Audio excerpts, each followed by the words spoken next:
This podcast is sponsored by nobody. Hey dudes, welcome to Splat from the Past, the LA 80s themed horror sci-fi show where things can get totally radical. Now today I will be welcoming Harry S. Murphy. Harry started out in Second City, and he's always been one of those, hey, it's that guy in film and television. He was one of the sycophantic lackeys in one of my favorite Christmas movies of the 80s, Vice Versa. He's going to be like my third guest from that movie, or maybe fourth. Yeah, about fourth guest from that movie. And he was also in Frankenstein General Hospital as one of the doctors. He guest starred on everything from Spencer for Hire to Perfect Strangers. It's the Gary Shandling Show, Seinfeld. He was on an episode of Townies with past guest Melanie McQueen. He was in the Nutty Professor 2, The Klumps. He's done a lot of great work, and it's going to be great to have him on today. Yeah, he was in that like early 80s camp of Second City guys, and I'm looking forward to having him on today. And yeah, Christmas December is just kicking off good in style. It's halfway through and it's just fantastic. I am enjoying doing Christmas December shows. And yeah, not a ton of Christmas people, yeah, but a lot of holdovers from the year that's just extraordinarily fantastic. And I consider Vice Versa a Christmas movie because it takes place at Christmas time. So yeah, here is my interview with Harry S. Murphy.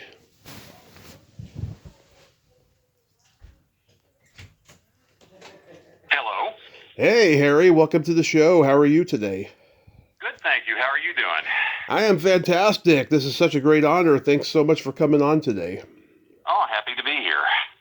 So, going back in time, did you gravitate toward acting early on in your childhood?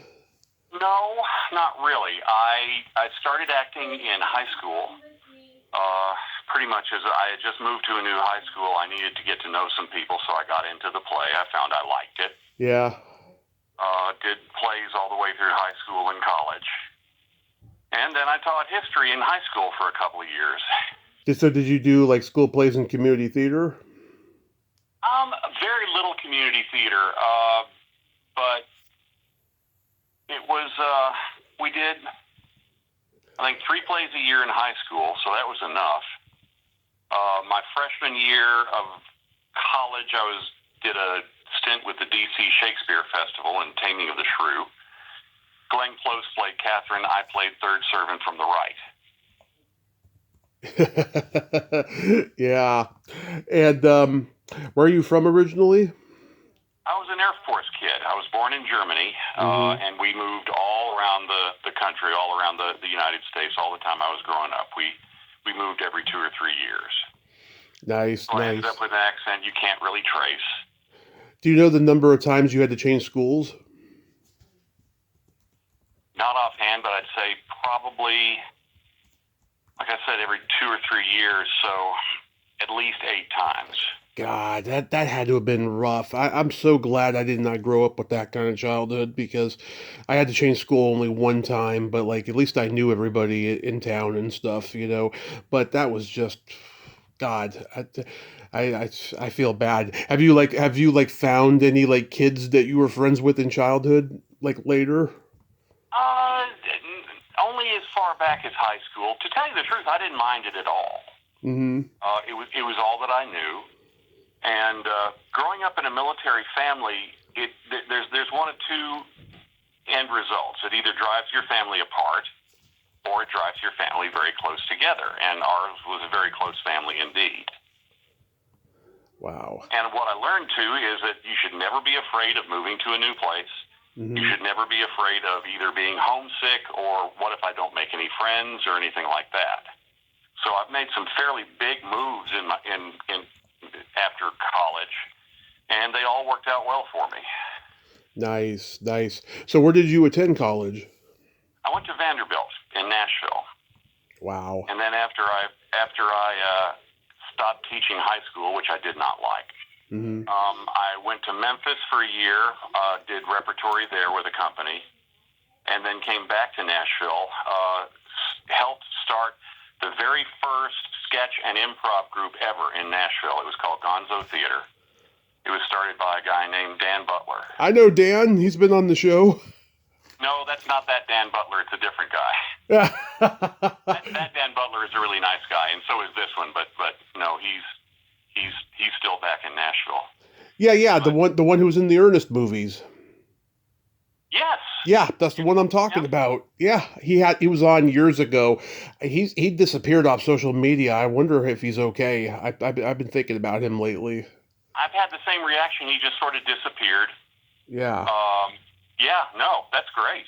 Well, I owe him a lot because they were starting, ABC was starting a show called The Nashville Palace, and they needed a core group of comedy people to do sketches with the guests.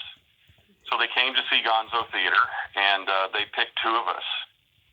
So, I went from sort of being an unemployed high school teacher to being on network TV, which gratified my relatives to no end. Yeah.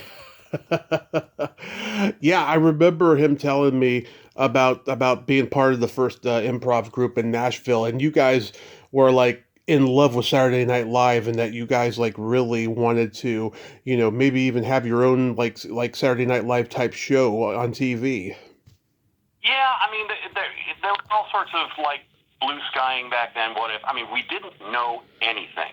Yeah. We really didn't know how to put a sketch together, but we figured that out pretty quickly. We didn't know how to do improv at all, but we sort of like stumbled along as we went, and it was a great experience.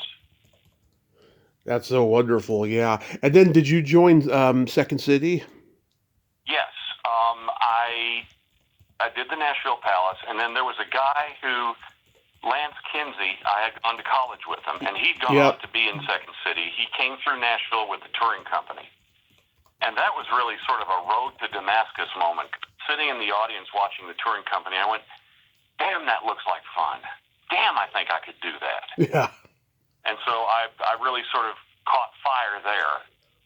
And I stayed in touch with Lance, bless him, and he let me know that Second City was having auditions. Probably for the first time ever, they were auditioning for a whole new company, so they needed at least 5-6 people. Yeah. So I flew up to Chicago. I auditioned, and then I went home and sat by the phone, and about a week later they called and said, okay, come on up. So I loaded everything in my Volkswagen Rabbit and moved up to Chicago. I took over Lance's old apartment right next door to Second City. Yeah, and then that was the next like 5-6 years. I started out with the touring company, toured for a couple of years, got off the road when I still enjoyed it, which I think was probably meant it was the right time to get off the road. They had a theater in back called the ETC, so I joined the ETC company. And then I got bumped up to the front, to the main stage company, and I did 2.5 shows there. Mm-hmm. Yeah, I remember Lance. He was Proctor in the Police Academy movies. Yeah, he's a great guy. He's got a movie out now called The Paper Bag Plan, which is really, really wonderful. Nice. It's a great father and son story. There's little to no comedy in it at all, and he's tremendously good in it. I'm really hoping they find a good distributor. Nice. Yeah, so like I've talked to like John Capelis and Jane Morris. Like they were there at the same time as you? Yes, Cap was in the main stage company, and Jane Morris was part of when I got there, they were part of the main touring company. So I didn't see them for a little while. It was a couple of weeks until they came back off the road. And you know that movie Das Boot? Oh yes, Das Boot. Yes. Yeah, you know how everybody looks at the end of the movie. Yeah. That's what these people look like. They look like they've been through a long, grueling campaign. Wow. But I got to know Jane very well. I still perform with her.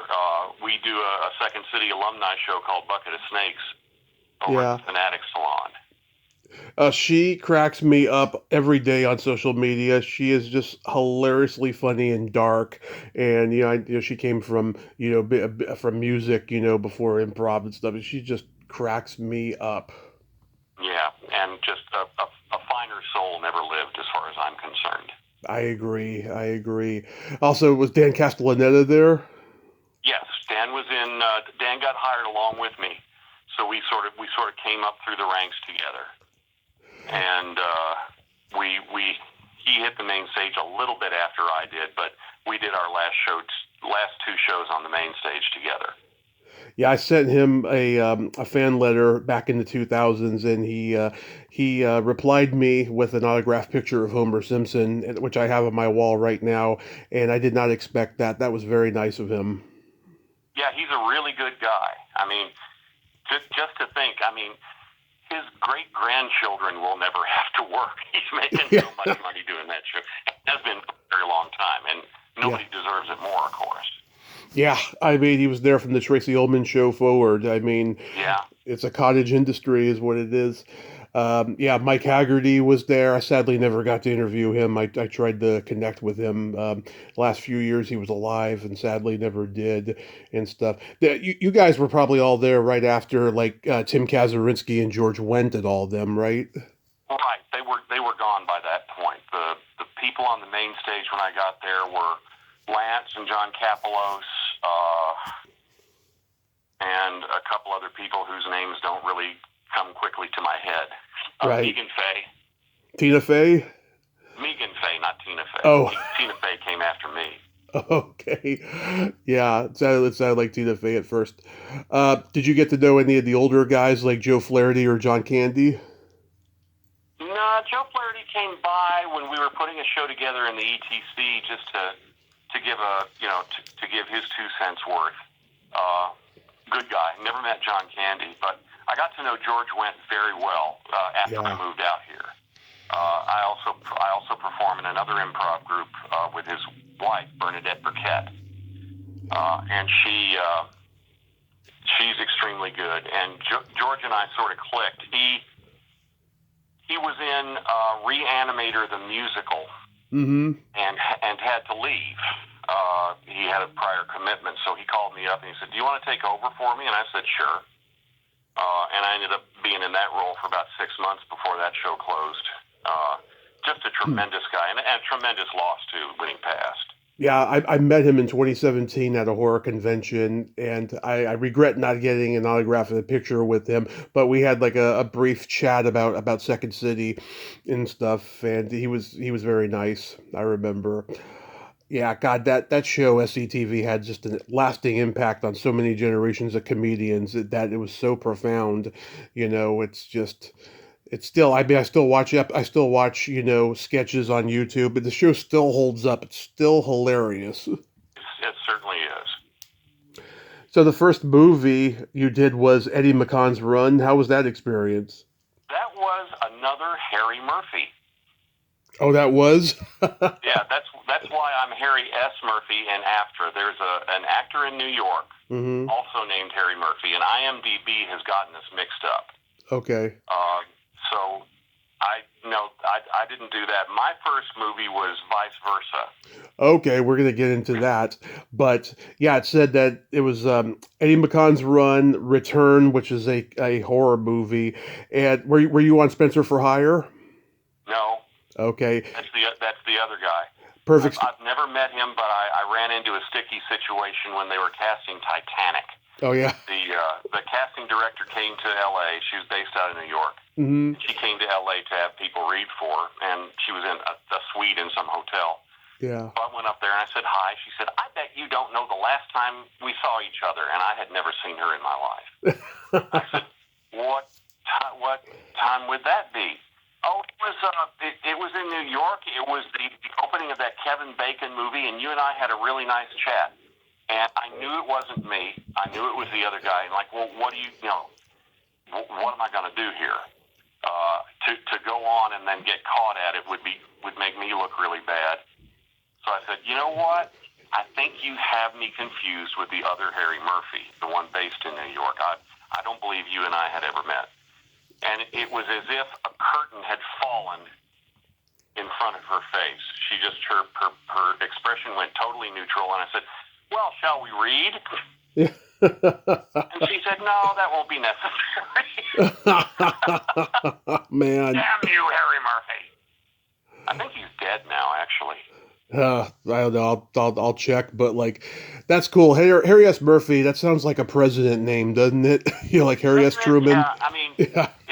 it's funny when I joined after they said no, you can't be Harry Murphy. There's another Harry Murphy. And I went, God, well, how about, and just as a joke, I said, what about Tab Murphy?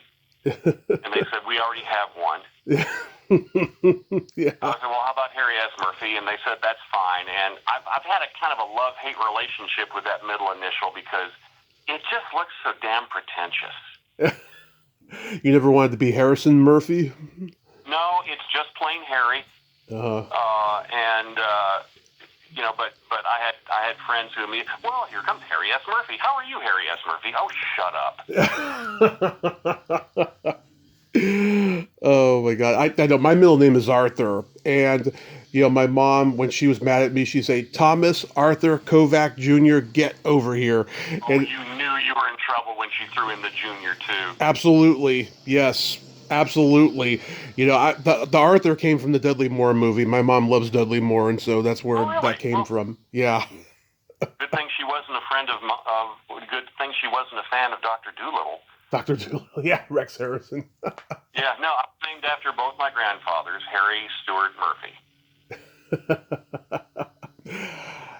I'm trying to remember. I used to watch Perfect Strangers all the time. Did you play the cable guy on there?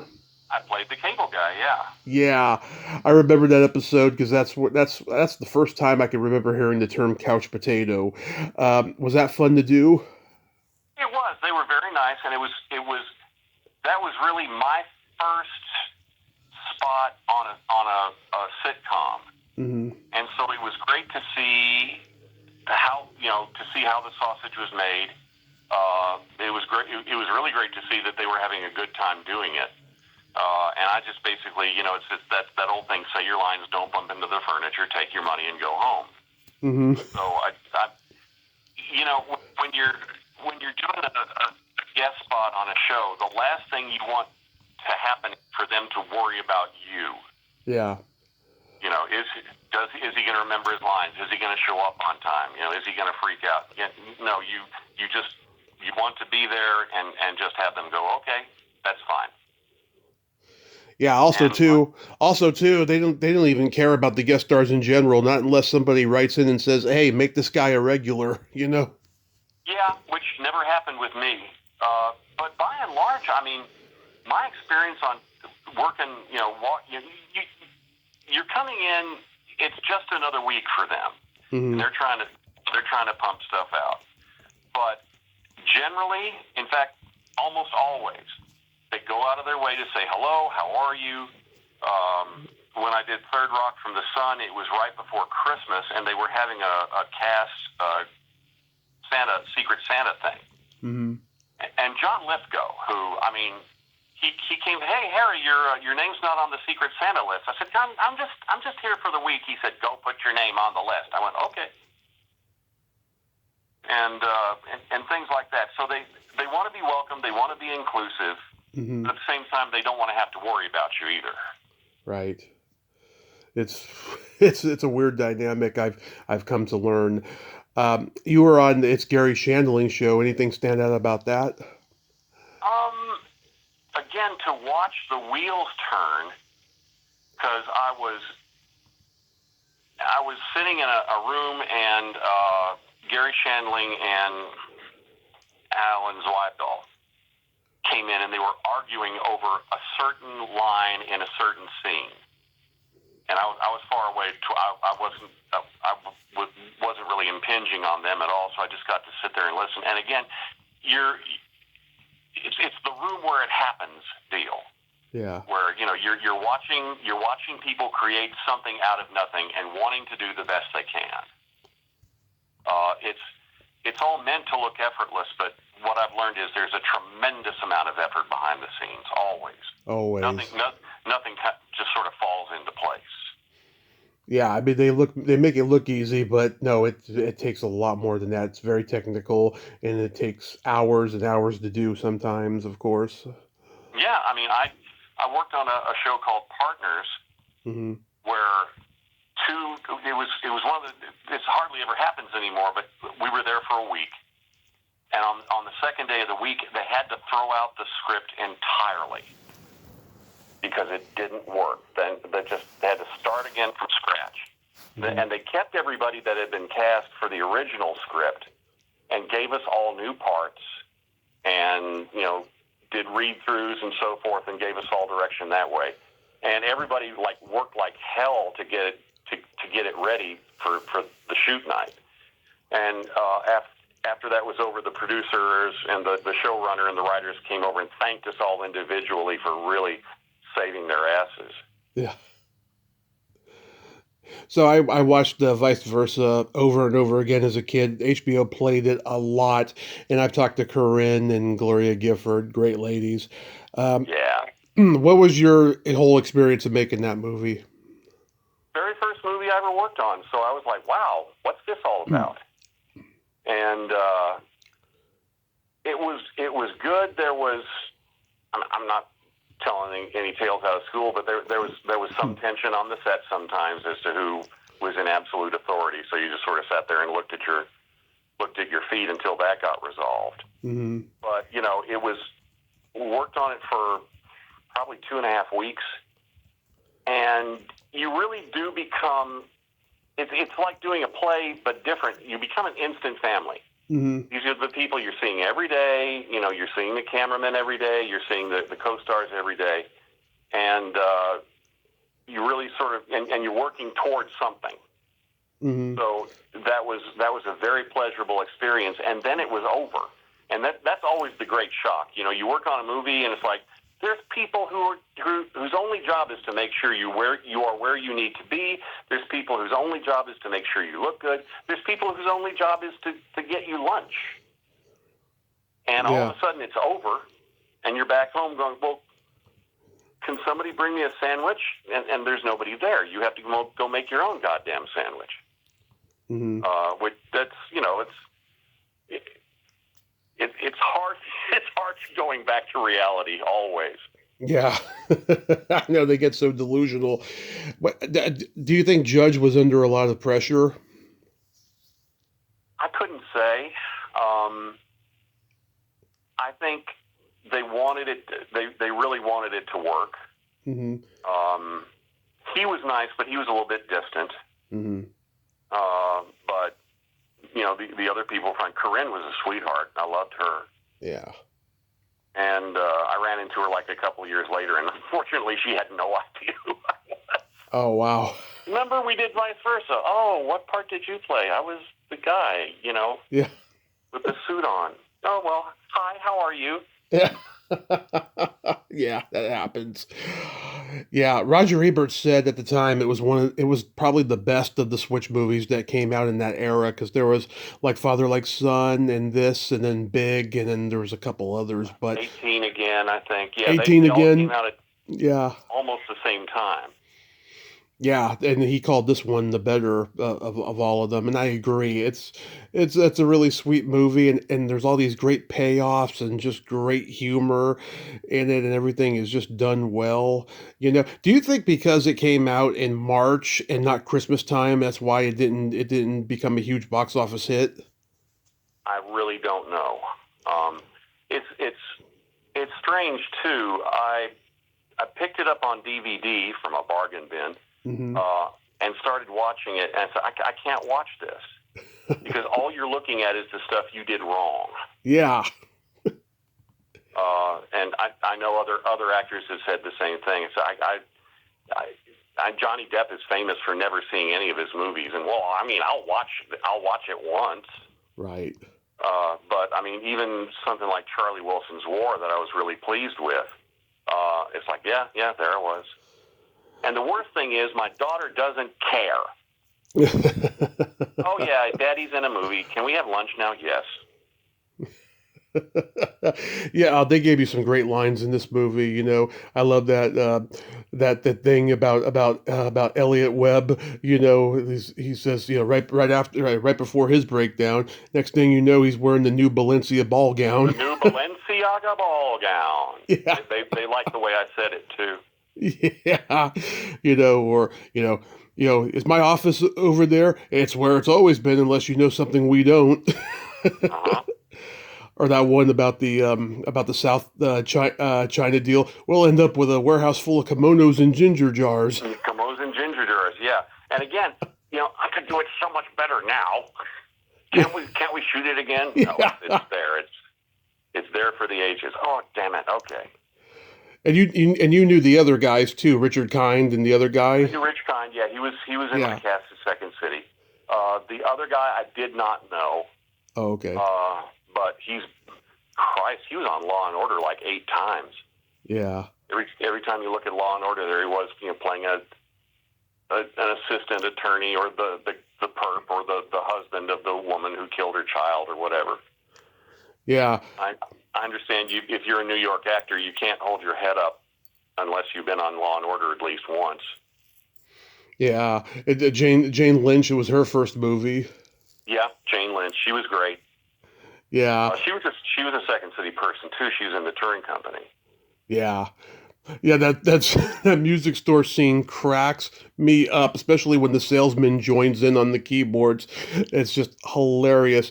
And seeing you three guys coming down on the escalator and you bite down on your fist. Oh my God, every time I see it, I scream with laughter. That was aimed straight at my dad. We had a running gag when I was growing up. I think he got it from the show Maude. I'm biting the fist. So I did that for my dad. He liked that. Yeah, it just makes me crack up every time I see it. Well, thank you. Of course, and I love when you guys are telling Reinhold about the moose recall, and Provel is there with the handgun, and Kind says, "Handguns are a sporting good, sir." That had to have been an ad lib. I mean, that was brilliant. Oh no, there was no ad libbing on that movie. Really? Yeah, that was all written. God, every time I think something's ad libbed, it always turns out to be written. Yeah, this was long before the word improv had good connotations. It's especially Dick Clement and Ian LaFrennay. They spent a lot of time writing that, I think. Yeah. And so if you veered off script, the script coordinator later would come over and say, "No, you say this. You don't say that." Okay, ma'am, sorry. You remember the guy who sold the poisonous gas briefcase, Alan Shearman? Truthfully, no. He was in that improv stage show in San Francisco, Bullshot Crummond in the 70s. Oh, I heard of that. Yeah. Yeah. I talked to him years ago and stuff. It's just he's English, but he always does an American accent in a lot of movies and stuff. It's just the way he's selling that briefcase with the poisonous deadly gas of your choice just cracks me up every time I see it. I'll have to go back and look at that. Yeah, and he sells them the whatchamacallit, the wire, when he's like telling him what to say at the meeting and stuff. Yeah. Okay. Yeah, Alan Shearman. Yeah, Diz White, who started the Bullshot Crumb, she just passed away recently, sadly. Oh, sorry. I'm probably one of the few people that's seen Frankenstein General Hospital. You are one of the few people who've seen Frankenstein General Hospital. They tried to make a musical out of that. Oh yeah. A year or two ago, I knew the guy. He's a composer around town, and he emailed me. He said, "You'll never guess what movie they want me to write music for." I went, "Frankenstein General Hospital?" He went, "Yeah," because that was like the most outlandish example I could come up with. Yeah, Frankenstein General Hospital. Oh my God, that was. They kept running out of money. Mm-hmm. We shot in an abandoned hospital up north somewhere, which was just as gloomy and depressing as can be.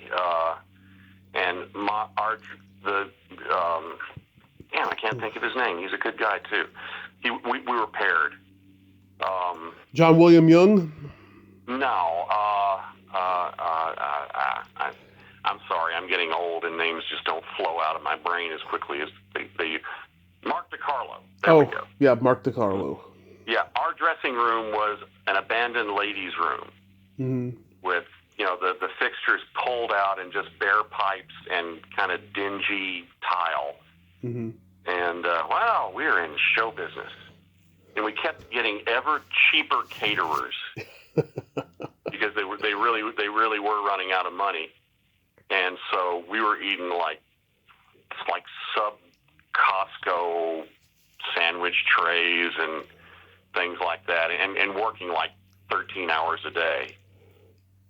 And it was not a good movie. No, but it's silly and campy, and it's got a small cult following. Yeah, well, and of course Leslie Jordan made his debut in it. Really. Yeah. Such a great guy. And Mark Blankfield, he came from Bullshot Crumb, he was in it at the very end, and that's how he got Fridays, because they taped the performance for Showtime, and he got Fridays based on that because he was walking around with a giant erection on stage. Well, I haven't tried that yet. Maybe that'll get me a job.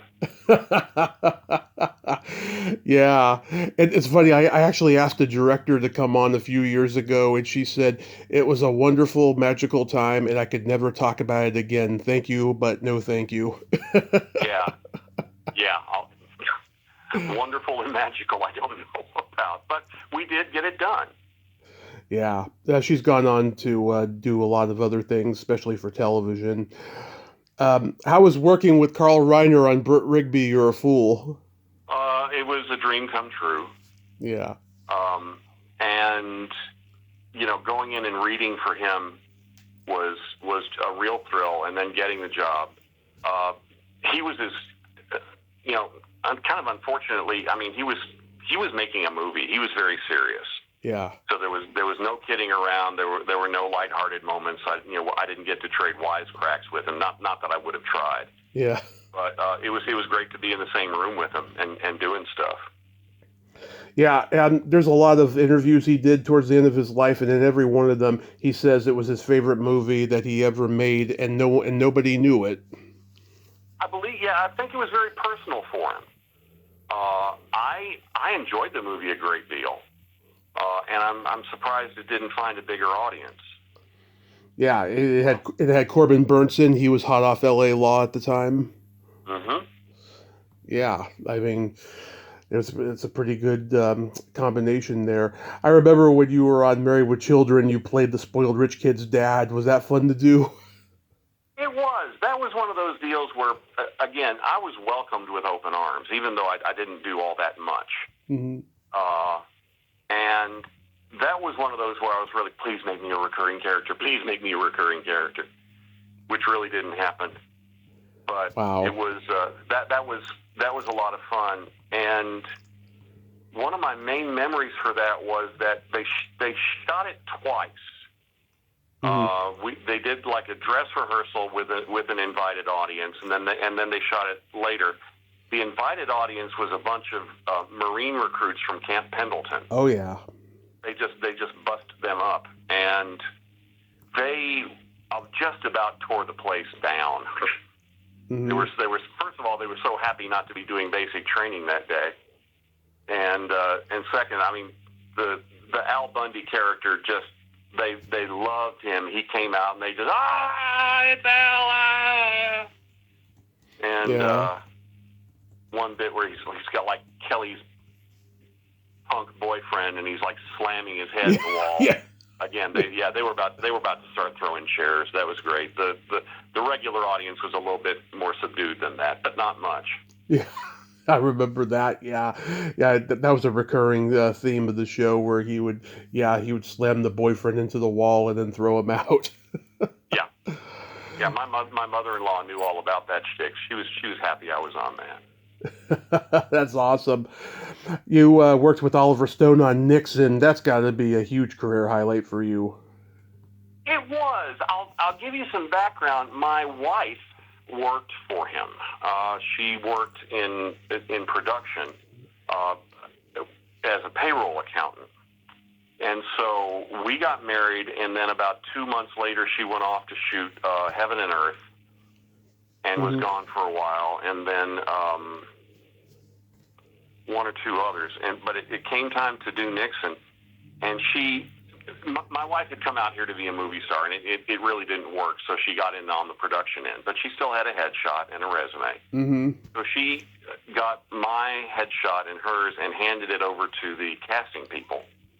And Oliver Stone, who knew Sue, thought it would, he thought it would be fun to have us as a husband and wife team. That was a really interesting day. That was. There's a few times where you go, wow, this is just industrial movie making at its finest. Because, say what you will about Oliver Stone temperamentally, he's a very, very good director. This could have been extremely chaotic. It was at the Santa Monica Civic Auditorium. There were 200 extras dressed in 1962 outfits. And they had, whole teams of people taking care of them and making sure they looked period and so forth. And to the point where all the women were wearing stiletto heels, and they just hated them because they hurt like crazy. Mm-hmm. So every time he yelled cut, all the women were instantly 2 inches shorter. But we showed up, and again, everybody knew Sue already. And so the PAs went, oh, good, Sue's here, yay! And they grabbed her and they spirited her away to the lead actress's trailer and just buffed her to a high gloss and just fussed over her and so forth. And of course, she looked like $1 million. And we did 4 takes of the scene we were in. It was very involved. It was a crane shot, right in the middle of the Santa Monica Civic Auditorium. All these extras around, and we are getting an autograph from Anthony Hopkins as Richard Nixon. And then Larry Hagman makes his way through the crowd and says, I have this guy I want you to meet, Bibi Rebozo. And so they walk off, and the camera's following them as they walk all the way across through these extras to the other side where they meet Bibi Rebozo. Mm-hmm. And again, everything was ready. Everything was, everything was set and prepared. We did take 1, good, let's try it again. Take 2, let's try that one more time. Take 3, and then Oliver Stone over the bill said, cut, I can't see Sue. And Anthony Hopkins went, oh, I'm sorry, it's me, and took a step to the right. And the 4th take was the keeper, and then we were through. We were through by lunchtime. It was, I didn't have that much to do with Oliver Stone, really, but Anthony Hopkins is one of the most delightful people ever. Oh, I've heard. Yeah, he seems like it when he does talk show interviews. He just seems like he's very affable and very self-deprecating. Oh yeah, the first words out of his mouth were "Call me Tony." Yeah, and it was a Studebaker convention. That was the deal, and they gave me an actual Studebaker brochure for him to autograph. And he said, okay, well, what shall I write? And me being a smart ass said, well, how about a haiku? He said, that's 17 syllables, isn't it? And I'm like, yeah. And he went off for a sec, counting on his fingers, and he came back. I still have it. He wrote, judge nothing, reject nothing, accept everything. So the man said, son. I'm sure every day you get recognized for the Seinfeld episode. It's funny. That was a sort of a blink if you'll miss me type thing, and I was through before lunch for that. These other people got in touch with me. They did a Seinfeld podcast, all things Seinfeld. Oh yeah. They've been going for 5 years, and they called me, said, "We understand you were on Seinfeld. Can we interview you for the podcast?" And I went, "Why?" What did you think? What did you think of all this? I don't know. I was there for 2 hours. Yeah. How about so-and-so? What was he like? I didn't meet him. Yeah. But going in, you audition, and then they call you back. And the callback was where you meet the director and the producers, and Jerry Seinfeld was one of the producers, so I got to meet him.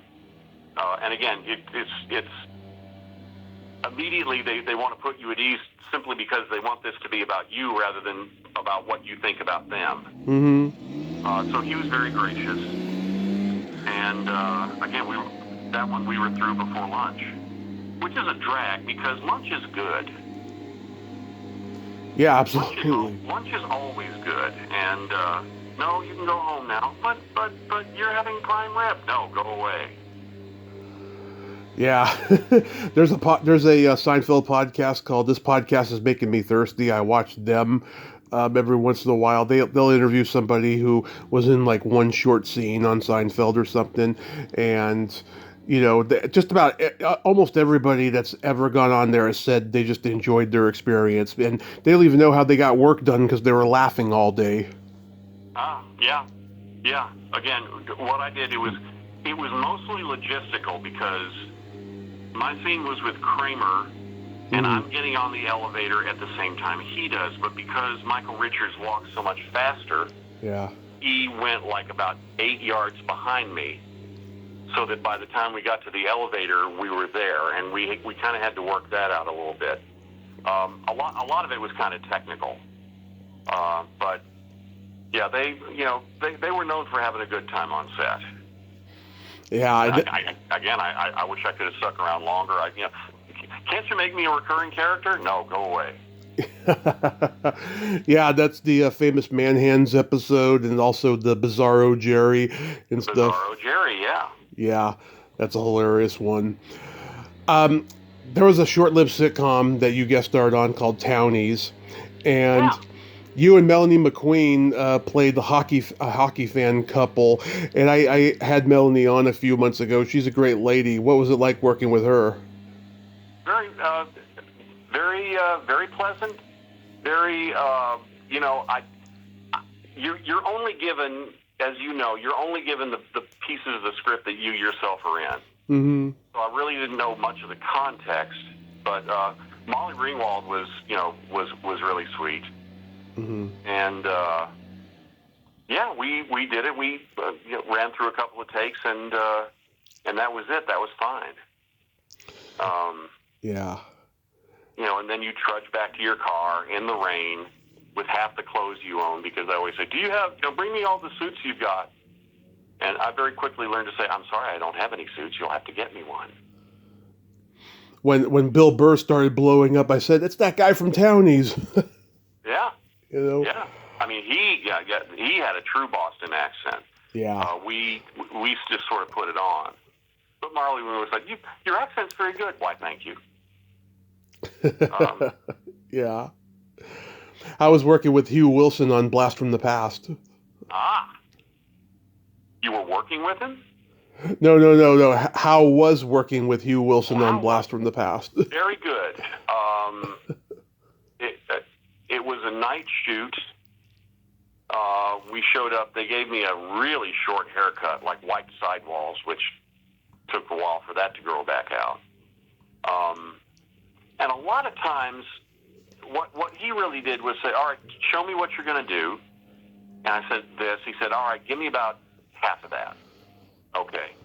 Which is, to me, that's really good direction. Instead of, imagine you're a tree and the wind's blowing. No. Show me what you got. What do you want to do? All right, don't do that. Give me half of that, and that'll be good. Because the tendency is to want to do too much. The real problem with doing a small part is that you want to stand out, and they don't want you to stand out. And indeed, anytime you see a movie where someone has a small part and they're doing their best to stand out, they look ridiculous. Mm-hmm. Like they're really just begging for attention. So that was mostly that. Sissy Spacek was a very nice lady and extremely short. Yeah, she's tiny. Tiny. Christopher Walken is as scary in person as you would think he would be. I heard.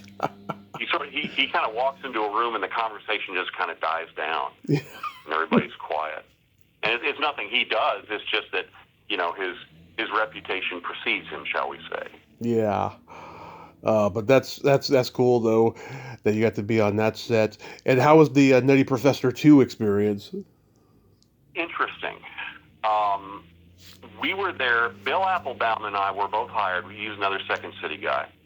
We were hired to be part of the board in the boardroom, so that would give Eddie Murphy latitude to sort of go off script, and we were expected to be able to follow him anytime he did. That didn't really happen, but it was fun to do it anyway. And he was there. There was also somebody dressed up as the fat character, and you didn't, you'd walk in the room and you wouldn't quite know if that was Eddie Murphy or not. He really wasn't dealing with anybody. Right. But no, he came in and just a real force of nature. Mm-hmm. And again, you're sitting there going, God damn, he really looks like himself. Yeah. Look at that. He's Eddie Murphy. But that was like 2 days of shooting. And the downside was that we were told, don't look at him. Yeah. Even when the camera's off. He doesn't really like people looking at him. It's like, I'll try, because that's kind of like sitting in a corner and not thinking of a white horse. Mm-hmm. But, as a result, I had no interaction with him at all. Oh, okay, because I was going to ask you if you asked him if you two are related. No, I get that sometimes. No, he very much just did not want to be bothered. Yeah, I've heard we didn't bother him. I've heard he's got an entourage all the time on set, and he doesn't like to be bothered. So yeah. Yeah, that's all that is true. Yeah, this was one of the last movies I saw at our local drive-in before it closed down. I got to see both of the Nutty Professor remakes there and stuff, because I grew up loving the original with Jerry Lewis. Mm-hmm. Still Absolutely. One of my favorites. So what do you got going on these days? Well, I'm actually, as soon as this is over, I've got to rush over to the Mid-Wilshire area for a commercial audition. Nice. Auditions have really slowed down, not just for people in my age category, but across the board in Los Angeles. Mm-hmm. I think at one point in September there was one movie shooting in LA, just one. Yeah. And guest spots are still auditioning and so forth, but because when COVID hit, they discovered that self-tapes are economical, that they're very productive, and you can the casting people can just sit there in front of their TVs and just fast forward him, maybe no, fast forward, him, yeah, call him back, and instead of bringing people in and actually talking. The downside of that is instead of going up against, say, 20 people, you're going up against 300 because it's that cheap. They can just send out an email notice to all the agents, and the agent said, "All right, you got a self-tape due." In fact, I've got a self-tape due on Friday for the rookie, and it's a judge. But again, I'm sitting in my living room, coming up with my own lighting, my own sound. I have to find somebody to read lines with me, which is always a huge pain in the ass. Yeah. Like all my neighbors at one point have done that. And then you do it and you send it off, and it's like you're just throwing it down a rabbit hole. You're not interacting with anybody. You're not asking, no one's giving you an adjustment as to the performance.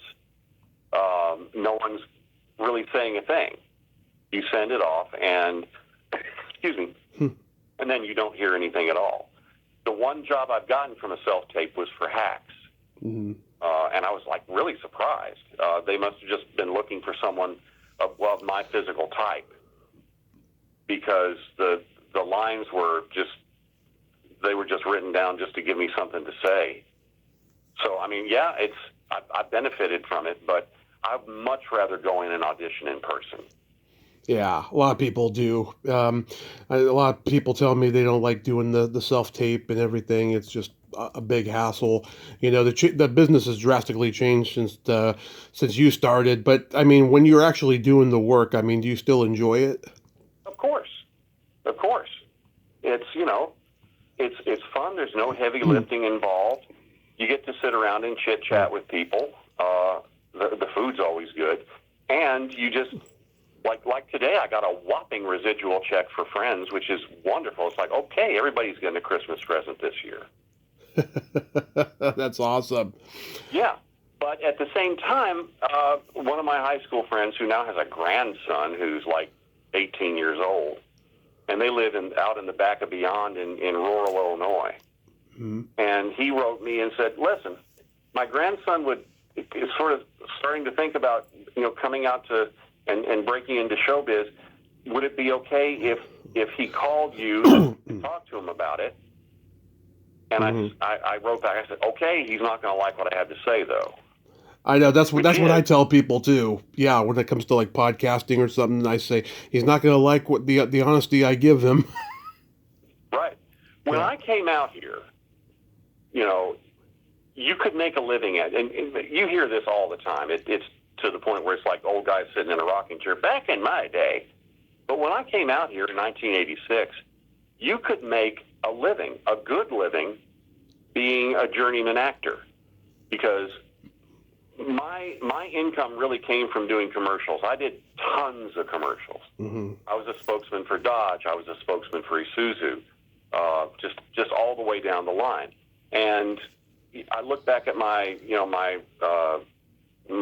notebook, and 4 auditions on Tuesday, 3 auditions on Wednesday, 5 auditions on Friday. I was just ping-ponging back and forth. And, you do that many auditions, and you're going to get work. And the TV and the movies were good, too, but, never having really broken out in a major way there, I could still make a living. We live in a nice house in Sherman Oaks. It's paid for and so forth. But by now, there is no work. I've got, my pension is good. My wife's pension is good. And I'm still out and doing stuff because you never retire from acting. Right. And I'm always happy to go out and do things, but you can't make a living at it anymore. No. You can make a killing if you get booked on a series or a great big tentpole movie, or a, God forbid, a franchise like the Marvel thing. Yeah, you can make a killing, but you can't make a living. You can't go from commercial to commercial anymore. You can't go from series to series anymore because there's just no work. So much of it is outside of LA now. Yeah, they're all going to Atlanta or Canada or places like that, Romania. Romania. Romania. The AMC shot 3 series in Romania. I know, and you probably saw this a little bit, in the late 80s when the writer's strike happened. A lot of productions were going up to Canada at that time and other places, but you probably didn't think it was going to be this bad. We knew it was going to be bad. I mean, it more than anything, that helped start to kill the commercial scene here. Mm-hmm.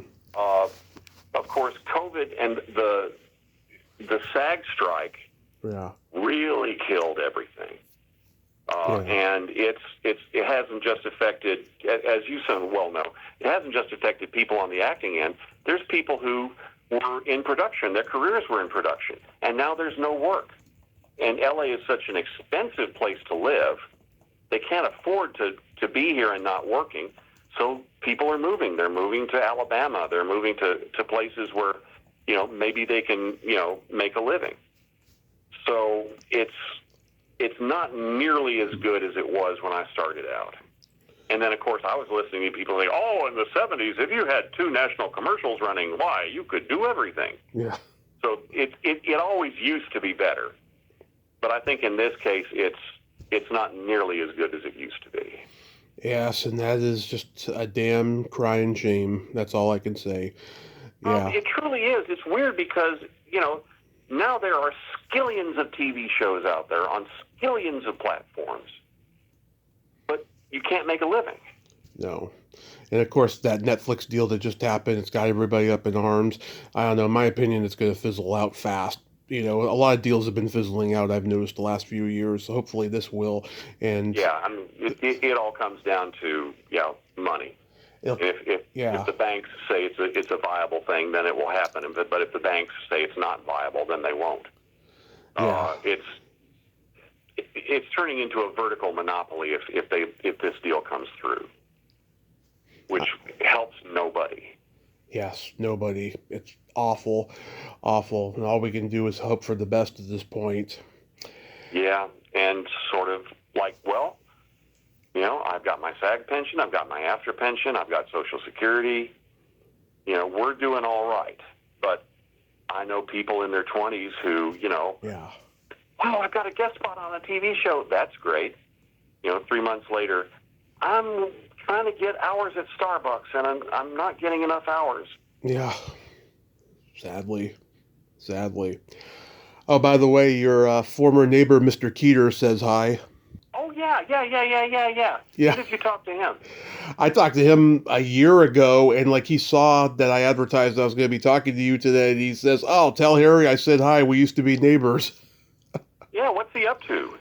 I guess he's basically retired and stuff, but yeah, I mean, he made a pretty good living at Power Rangers, directing it, in the last 20 years it was going on. Yeah, him.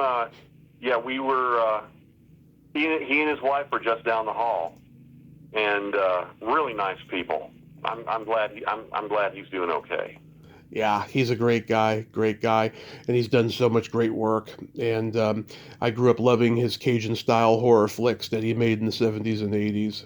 Yeah, to be able to tell people that I knew someone who worked on Power Rangers. Yeah. Well, Harry, I thank you so much for coming on today. I hope you ace that audition, and I hope you have a Merry Christmas, a Happy New Year, and be safe out there. You do too, and thank you. This has been a lot of fun. I enjoyed it. I am so glad, sir. My pleasure. All righty, we'll talk to you later. Talk to you later. Bye-bye. Bye-bye. Well, there you have it. Harry S. Murphy, ain't he a cool dude? Nice guy. Oh my God. And he's so Southern. I didn't even realize how Southern he was. When he was in Vice Versa, he had such a real Midwest Chicago kind of way of speaking. I didn't realize how Southern he was at the time. And wow, God, he got to move around a lot too when he was growing up. That was cool. That was a cool conversation. Nice guy, funny guy, very self-deprecating. I enjoyed that conversation a great deal.